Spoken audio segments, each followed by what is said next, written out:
공부 열심히 하고 계시죠? 네. 자, 오늘은요, 우리 투기 연예인들이 좋아하는 오피스텔 생활용 숙박시설 관련 내용이 있어서 한번 짧게 살펴보려고 합니다. 최근에 아파트 같은 경우는 워낙 규제도 많고 세금도 복잡하고 해서 상당히 거래량이 위축되어 있는 상황이고, 대선이 끝나봐야 알겠다 이렇게 해서 스탠스를 약간 보류하고 있는 상황이고, 상가 같은 경우는 거의 죽도 밥도 아니게 되었죠. 코로나 때문에 거의 공실도 많고 난리가 아닙니다. 그래서 투자금이 적게 드는 이런 물건에 관심을 많이 가지고 경쟁률도 상당히 높아지고 있는 상황이에요. 자, 그러다 보니까 정부 입장에서는 오피스텔이나 생활용 숙박시설의 투기 수요라든가 투기 어린이들이 몰려드니까 좀 더 법을 좀 더 정치하게 보호 방안을 강구해야 되겠다 하면서 오피스텔 관련 법을 개정을 한 겁니다. 해당 내용은 건축물의 분양에 관한 법이라고 분양과 관련한 내용에 좀 더 정치하게 법률을 좀 정비를 한 것 같습니다. 자, 핵심 내용은 이겁니다. 건축물 분양제도 주요 개정 내용. 첫째, 50실 이상 오피스텔 생활용 숙박시설을 인터넷으로만 청약을 하도록 하겠다. 의무화를 시켰다는 것이고, 공사 중단 현장 수분양자의 80% 이상이 요청할 때 공사를 재개할 수 있도록 했다. 세 번째로는 오피스텔 등 수분양자가 선정이 되면 당첨되지 않는 청약자에게는 7일 이내에 청약 신청금을 환불을 해줘야 된다. 지금까지는 시행사라든가 건설사에서 정한 날대로 주무구구식으로 이루어졌는데 최대한 신속하게 돌려달라는 뜻이겠죠. 자, 그 다음에 이혼에 따른 재산 분할 등 전매 제한의 외의 사유를 확대했다. 지금은 오피스텔도 분양권 전매를 제한하고 있는 곳이 많습니다. 도대체 오피스텔 분양권을 왜 막고 있는지는 모르겠습니다. 그렇다면 확실하게 제한을 하든지, 이따 보시면 아시겠지만 구멍이 많죠. 예외 사유를 확대하고 있습니다. 다섯 번째로는 계약서상 지정 계좌에 분양대금을 납부해야 된다. 계약서상 계좌에 납부를 해야 된다. 그 다음에 지금까지 이런 게 없었나 봐요. 이런 규정이. 자, 여섯 번째로 분양 건축물에 대한 담보물건 설정을 제한을 해서 이것을 팔아치우지 않도록 해야 된다. 이런 시행사에 대한 의무, 그 다음에 투자자에 대한 의무, 여러 가지를 규정을 했습니다. 딱 보면 대충 어떤 내용인지는 아시겠지만 좀 더 자세히 설명을 하고 있어서 한번 신속하게 살펴보도록 하겠습니다. 자, 첫 번째로 50실 이상 분양하는 경우에는 청약홈을 이용하도록 하고 있습니다. 지금까지 오피스텔이라든가 생활용 숙박시설은 주목구구식으로 시행사가 자체적으로 알바들을 고용해가지고 블로그라든가 또는 경제신문지 분양 광고, 기사형 광고 있죠. 그런 걸 통해서 분양을 이렇게 광고를 했는데, 앞으로는 50실 이상 되는 경우 수익형 상품도 전부 다 청약홈을 통해서 분양을 받을 수 있도록 이렇게 조치를 하고 있는 것 같습니다. 자, 오피스텔이라든가 이런 레지던스, 생활용 숙박시설은 청약 통장이 필요 없죠. 그리고 주택 소유 여부와 상관없이 누구나 청약할 수 있고, 청약금도 되게 작죠. 500만원, 1000만원, 2천만원 이 정도. 1000만원 전후반이기 때문에 개나 소나 달라붙어가지고 경쟁률이 몇천 대 1, 몇백 대 1 이것을 광고 문구로 활용하고 있지 않습니까? 우리 투기 연예인들도 경쟁률 높다니까 오피스텔이 좋아서 그런 줄 알고 또 깜빡 섞죠. 좀 안타깝긴 하죠. 자, 특히 과거 레지던스로 불린 생활용 숙박시설은 세입자를 들여 임대식을 얻거나 호텔처럼 관광객을 대상으로 하는 숙박업도 가능해 투자 대안으로 삼는 수요자가 최근에 폭증하고 있죠.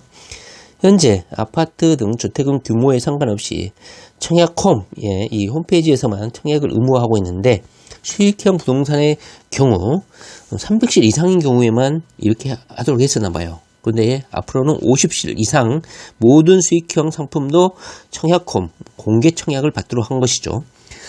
최근 오피스텔과 생활용 숙박시설 청약 시장이 과열화되면서 분양 과정의 부조리 의혹이 여러 차례 제기돼서 청약 절차를 투명화하는 것이다. 그 다음에 새 분양 제도는 청약금을 7일 이내에 돌려줘야 된다 하면서 돌려주는 일자, 기간을 명확하게 명시를 했다는 것이죠. 자, 청약 신청금을 환불하는 시기를 사업자가 임의로 정하도록 해서 사람을 태우게 하면 안 된다는 것이죠. 청약 탈락자가 신청금을 제때 돌려받지 못하는 사례가 종종 발생하고 있기 때문에 7일 내에 무조건 돌려줘야 된다. 그 다음에 이것도 눈에 띄는데요. 사업자는 분양 건축물 광고물 사본을 허가권자인 관할 시군구청장에게 제출하고, 허가권자인 시군구청이겠죠. 이 사본을 건축물 사용 승인 후 2년 동안 보관해가지고 건물이 완공되고 입주 후에 벌어지는 소송이 있죠. 법적 다툼, 이런 것들을 광고를 기준으로 판단할 수 있도록 이 2년 동안 분양 건축물 광고를 보관하도록 했다. 따라서 여기를 분양받으신 분들 중에 특히나 광고물대로 뭐 인테리어가 안 되어 있거나 어떤 하자가 발생이 되면 2년 동안 보관되어 있었지 하면서 이거를 구해서 법적 다툼의 재료로 사용하면 될 것 같습니다. 전매 제한 외를 대폭 확대했다. 개선안은 현재 상속에 대해서만 인정하고 있는 전매 제한 외를 이혼에 따른 재산 분할, 이혼도 많이 하니까 요즘에, 그 다음에 채무 불이행에 의한 경매 공매, 그 다음에 실직 파산, 배우자에 의한 일부 지분 증여 등으로 예외 사유를 확대했다. 전매 제한 외죠. 이렇게 좀 멍청합니다. 이렇게 해놓으면요, 구멍이 너무 많잖아요. 저 같으면 만약에 전매를 하고 싶다 그러면 제가 실직하는 어떤 문서를 가짜로라도 만들겠어요. 이렇게 구멍을 만들어 온다니까. 자, 전매 제한 하고 싶으신가요? 실직 사유를 만들어가지고 실직 문건을 만들어서 전매를 하면 될 것 같다. 뭐 노골적으로 제가 말씀드려서 죄송하긴 합니다만 이런 거 다 외의 사유 활용하신 분들 많습니다. 이혼도 각잖아요. 위장이혼. 자, 그 다음에 분양신고일부터 소유권 이전 등기 신청일 이후 60일까지는 분양 건축물과 해당 대지에 대한 담보물의 설정을 제한하고 있다. 이것은 뭐 우리 소유자들, 수분양자하고 상관이 있는 게 아니라 시행사, 건설사에 상관이 있는 것 같아요.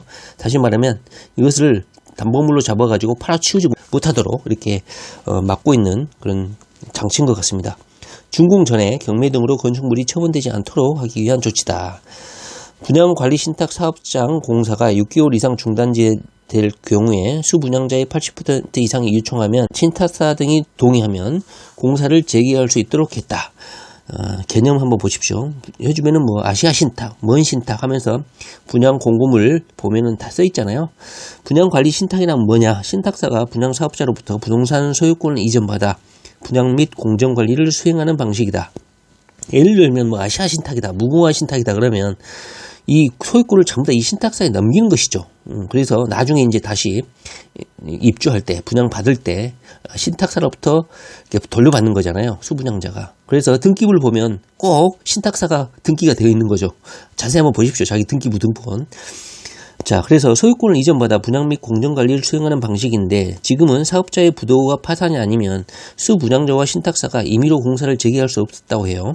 그러나 공사가 중단되었을 때 다시 공사를 재개하는 경우 보통 시행사라든가 건설사가 뭐 부도가 나거나 먼저 자금 흐름이 경색되어 가지고 공사가 중단이 되면 파산될 때까지는 지금까지 공사를 못 했나 봐요. 부도 파산될 때. 근데 앞으로는 수분양자의 80%가 동의를 하게 되면 다시 공사를 재개할 수 있다. 이렇게 법을 개정한 것 같습니다. 그 다음에 내외장재 변경, 전용면적 조정, 분양가 인상 이럴 경우에는 수분양자가 80% 이상이 동의를 하면 바꿀 수 있도록 했다. 이거 80%. 저 같은 경우도 분양을 받으면 가끔씩 뭐 내장재 인테리어를 바꾸려고 하는데 어떻게 하고 싶냐, 동의하냐 그러면서 동의 이런 A4용지 뽑아가지고 같이 우편으로 받은 경우가 종종 있습니다.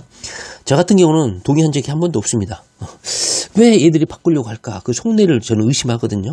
대부분 인테리어 업자하고 짜고 좀 더 뭐 커미션을 받고 좀 더 낮은 것으로 하려고 하는 게 아닌가 의심스러워가지고 지금까지 저는 한 번도 동의한 적이 없는데 많은 분들이 동의를 하시나 보더라고요. 그렇게 이렇게 우편으로 날려오더라고요. 일단 문자로 한번 받고. 그런데 앞으로는 이런 변경사항을 이메일이나 이렇게 이런 통신수단을 통해서도 할 수 있도록 바꾸겠다고 합니다. 자, 이런 것이 물론 수익형 상품에 대한 투명성, 수분양자, 소유자, 청약자를 보호하기 위한 방법이기도 하지만 지금까지 미비했던 시행사 또는 건설사의 어떤 부도라든가 건설 중단 이런 것을 해결하기 위한 방법으로 이런 개정을 실시한 게 아닌가 싶은데요.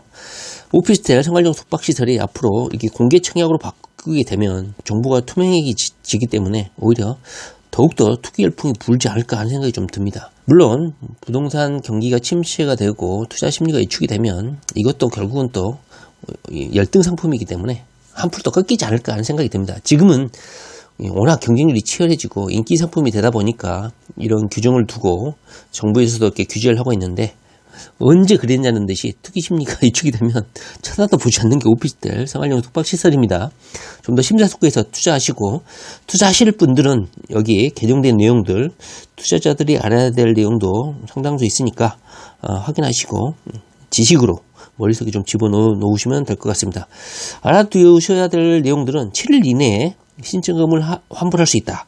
그 다음에 만약에 당첨이 돼가지고 실수요자이신 분들은 분양 광고물을 2년 동안 보관하고 있도록 의무화 시켰으니까 하자 다툼이나 법적 다툼이 있을 시에 그 광고물을 구청에 가서 받아올 수 있다. 이 정도는 좀 알아두셨으면 좋지 않을까 하는 생각이 듭니다. 네, 부동산 공부 열심히 하시기 바랍니다. 네, 감사합니다.